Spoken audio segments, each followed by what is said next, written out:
নমস্কার বন্ধুরা, সকলকে জানাই শারদীয় শুভেচ্ছা। মহাসপ্তমীর দিন বন্ধুদের সাথে বেরিয়ে পড়লাম উত্তর কলকাতার কিছু ঠাকুর দেখতে। প্রথমেই চলে এসেছি জগৎ মুখার্জি পার্কে, যেখানে বানিয়েছিল থিম এআই। অপূর্ব মায়ের দৃশ্য এবং অস্ত্রগুলো দেখুন ঠিক এলইডি দিয়ে করা, দুর্দান্ত এর পরিবেশ। একটু লাইনে দাঁড়াতে হলো, মায়ের এই অপূর্ব মূর্তি দেখে কিন্তু মন একদম শান্ত হয়ে যাবে। এরপরে চলে গিয়েছিলাম কুমোরটুলি সার্বজনীনে। তাদের এবারের থিম নারায়ণী নমস্তুতে। নারায়ণ দেবনাথকে নিয়ে এক অপূর্ব প্রচেষ্টা।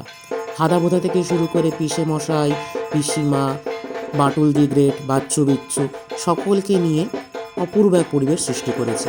নারায়ণ দেবনাথকে কেন্দ্র করে এর নামখানেও কিন্তু আমার অপূর্ব লেগেছে, নারায়ণী নমস্তুতে। এরপর চলে গিয়েছিলাম কুমোরটুলি পার্কে। তাদের এই বছরের থিম পত্রশোভা। দেখেই বুঝতে পাচ্ছেন পাতাকে কেটে কত সুন্দরভাবে রূপ দেওয়া হয়েছে এবং পাতা দিয়ে তৈরি এই মূর্তি।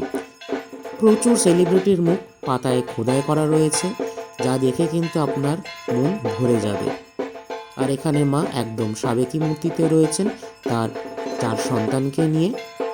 এরপর খিদে পেয়ে গিয়েছিল, চলে গিয়েছিলাম পার্শ্ববর্তী রেস্টুরেন্টে, যেখান থেকে নিয়ে নিয়েছিলাম মটন কিমা, তার সাথে ছিল লাচ্ছা পরাঠা। প্রচুর হাঁটাহাঁটি হয়েছে, যার জন্য খিদে প্রচণ্ড, তাই দেরি না করে চটজলদি খাবার মুখে পুরে দিলাম। মহাসপ্তমীর দিন তাই আমিষ চলে। আজ এইটুকুই রইল। পরবর্তী ভিডিওতে দেখা হচ্ছে আগামীকাল ঠিক এই সময়।